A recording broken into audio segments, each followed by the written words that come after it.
How do you listen to music? How do I listen to music? Are you making playlists, hitting shuffle? I just made my first playlist the other day. Really? I was staunchly against playlists. Why is that? Albums. They threaten the album, bro, and the album is like, it's an institution. I don't listen to albums, I just listen to songs. That's crazy. I don't listen to albums. That's why when it came to my own album, I was like, do people care about track listing? And Yes, like, that's like a really big I thing. couldn't believe it. You know, like some people were like, oh, it's a great album, but the track listing doesn't make sense. I'm like, it's just listening to the song. So?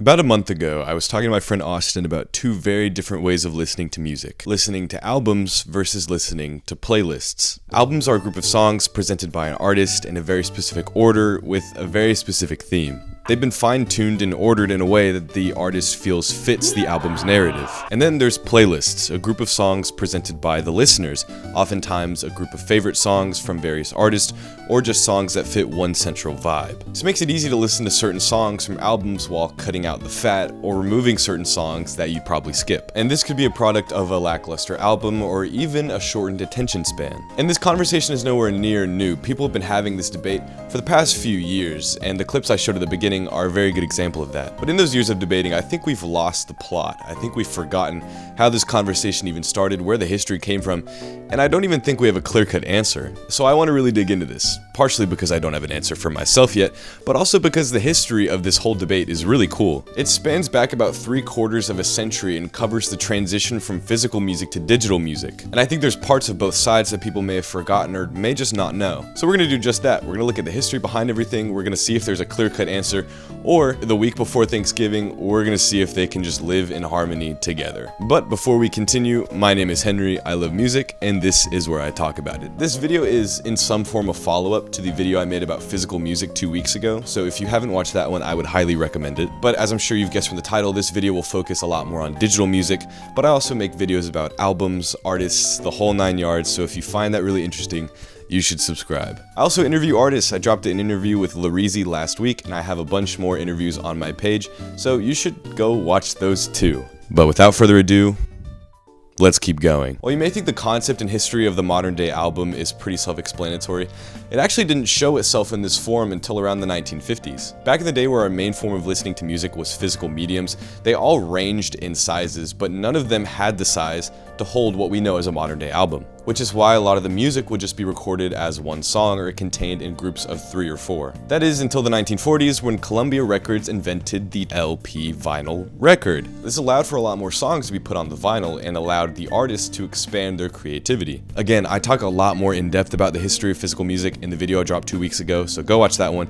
because we're moving on. But this invention ushered in a time in music coined the album era. Yes, that's real. No, I didn't make that up. This period lasted about 40 years from the 1960s to around the early 2000s. With the added space of these records, the album era brought a lot more focus into track listing, overall theme, and even album covers. It brought a lot more focus on the worlds that these albums were building, not just how these songs could survive on their own. And as these artists started focusing on the album's worlds, it brought in what we now know as concept albums. Concept albums are albums where each song builds off of each other to create a world that shares a single story or a single narrative. In the modern day, when you think of concept albums, you may think of Igor by Tyler the Creator, American Idiot by Green Day, or Preacher's Daughter by Ethel Cain. Each of those albums tells a story throughout its runtime, and each track builds off of it to add to that story. Now, of course, concept albums didn't start out that crazy. A lot of the early concept albums really just shared one narrative or theme that was a lot looser compared to what we know now. But concept albums provided a huge benefit to listening to an album all the way through. The track lists are put together so meticulously that it's often hard to listen to the songs individually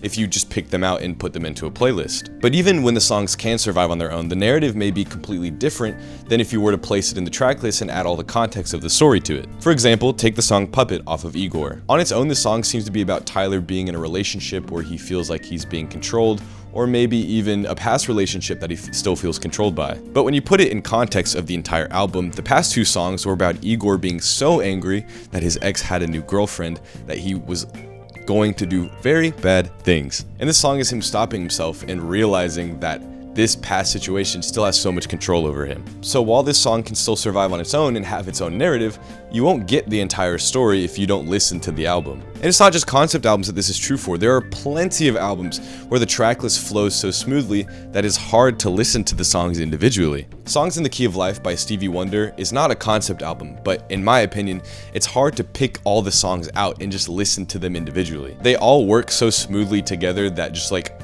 if you listen to one song, you're gonna want to listen to the entire album anyways. But with all that in mind, the album era was alive and well until around the 1980s, where it started to decline and we saw the introduction of cassette tapes. And as we would progress, we'd see the introduction of digital music, and this is where we get into the playlist era. No, this one isn't real, I made this one up. See, while vinyl records were cool and all, they had a really interesting problem. They were pretty much single use. Once music was recorded onto it, there was no way to go in and re-record it. They were also not accessible to record on. I don't know if you've seen music being recorded onto a record, but it's a lot of equipment, a lot of machinery.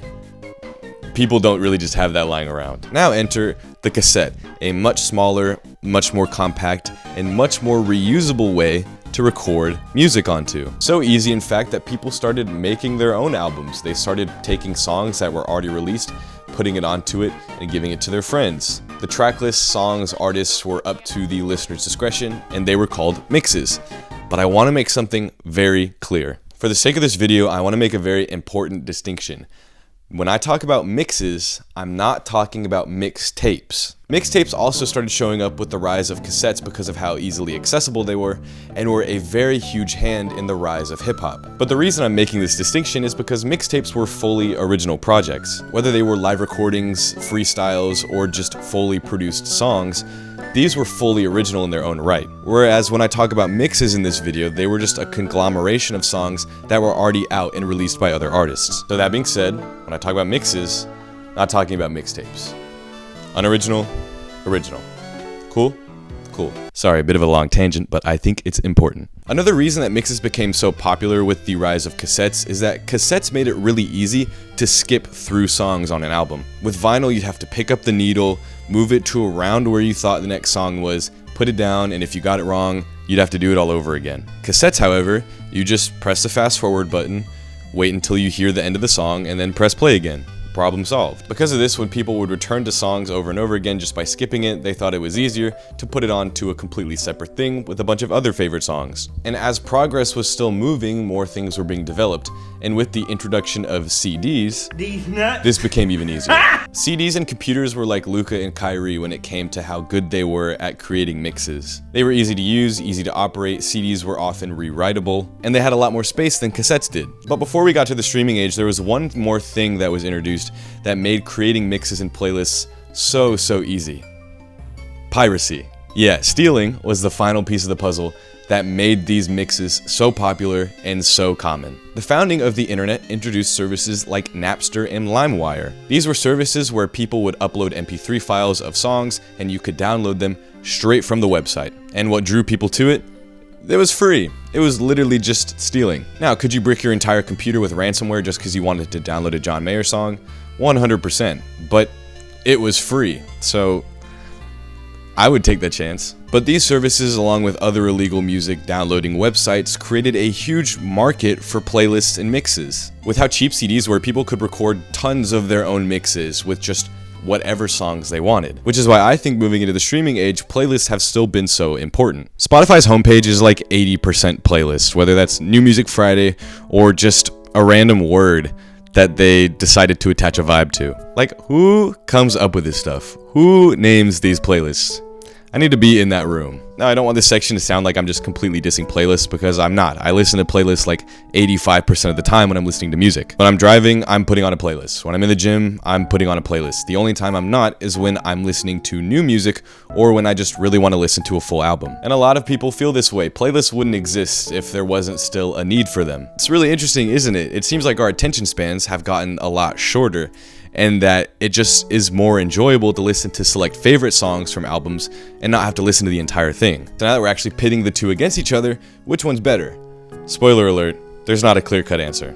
Albums are put together the way they are to invoke some kind of feeling, some kind of emotion. Even if it's just like a generic pop album, it wants you to feel happy. But this comes at the downside of maybe you're listening to songs that you'd rather skip, or maybe you're just not a fan of a lot of the album. Playlists, like I mentioned, cut off all the fat. They take your favorite songs, put them all together, and you can just listen to it at your mercy. Whether you're shuffling them to spice it up or you're just picking the songs you want to listen to, it's much more convenient than putting on an album and skipping to your favorite song. You might not see it, but I'm building a short-term and long-term gratification analogy right now. I feel really old, but it's literally just about that. When you're listening to playlists, you're getting the quick hit of the music you want to hear right at that moment. The price, however, with listening to the playlist over and over again, you get burnout, you get bored, and you get tired of hearing these songs over and over again, causing you to keep making new playlists, keep going around and finding other people's playlists, or just finding something to replicate that feeling again. And again, that's not always a bad thing. Sometimes it's just much more convenient, or sometimes it really does just fit the vibe better. But especially because of the clip farmy TikTok, like 30-second algorithm section of a lot of these mainstream songs we're seeing, it's really easy to get burnt out and tired of them. Whereas when you listen to an album, it's a much longer process, but it's a lot higher payout. Listening to these albums multiple times, you start to recognize the songs that come before and after your favorite songs, and you start to grow attached to them. They start to grow on you. And you can become emotionally attached to them, or you can relate them to certain time periods in your life. For example, whenever 5 Easy Hot Dogs came out, it was my senior year of high school, and I listened to it over and over and over again because I thought it was so good. So when I listen to that album now, it transports me back to that time and reminds me of all the memories that I had while listening to it. Whereas if I go back and listen to a playlist from that same time, a majority of it is going to be songs I don't really listen to anymore, and I'm just not going to listen to it for very long. But again, this comes at the cost of having to listen to the entire runtime of an album. There are really long albums and there are really short albums. Sometimes an album is really long and you don't really like it that much and you feel like you wasted your time. Other times, an album is really short, but it's really good. There are a lot of third parties that come with the album listening experience that don't really get talked about, but are very valid, which is why there's not really a clear-cut answer. As we've talked about the history of both of these things, it's very easy to see why there's still a market for both sides, and it's still very easy to see why both of them can coexist. To an extent, it's a symbiotic relationship. While albums can exist without playlists, playlists can't really exist without albums. Okay, if everyone released their songs in singles, yes, they could exist, but that's just not realistic. All right, just enough. Similar to how like an NBA game can exist without a highlight reel, but a highlight reel can't exist without a game. While there is certainly a time and place to watch a 2023 to 2024 highlight reel of Luka clips, there's also a time and place to watch the full replay of Game 3 of the Mavs-Wolves Western Conference Finals. But again, it's important to have both. You can't just go around listening to only playlists and not listen to the full body of work that these things come from. And I think that's the moral of the story, and I think that's where I'm going to cap it off. There's a lot more I could say about the harmony between the two and a lot more I could say about the history of both sides, but I feel like I got the really important stuff out. If you enjoyed the video, please subscribe. My goal is 2,000 by the end of the year, and we are really close. And if you watch this far to the end, thank you so much. I really appreciate you. It really helps out the channel. There's still plenty of time before the end of the year. There's a lot of cool videos I have planned, especially the top albums and top songs that I'll have released right before New Year's. So please stick around for that. But until then, I will see you next week.